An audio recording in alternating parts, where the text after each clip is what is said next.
এদিকে কি তুলছিস রে? এই তো রে, গাছ থেকে পালং শাক তুলছি।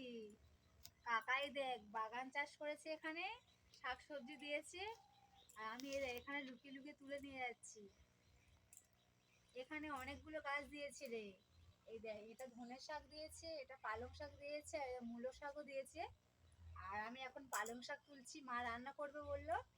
বললো যে কাকার বাগান থেকে অল্প কয়েকটা পালং শাক তুলে আনতে, তো সেই জন্য আমি তুলছি। পালং শাকগুলো ভালো হয়নি, জানিস তো? খেয়েছিস তো পালং শাক? আর এই পালং শাকগুলো এখন তুলছি আমি। চা হয়েছে, ঠিক আছে, ঘরে খাবি তো। আর মূলো শাক তো এখনো হয়নি, দেখি। মূলো শাক তো এখনো হয়নি, একদম ছোট ছোট মূলো হয়নি।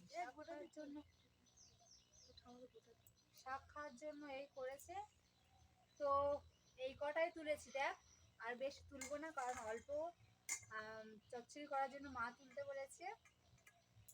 আর তোমরা কারা কারা পালং শাক খেতে পছন্দ করো অবশ্যই কিন্তু কমেন্টে জানাবে, ঠিক আছে বন্ধুরা?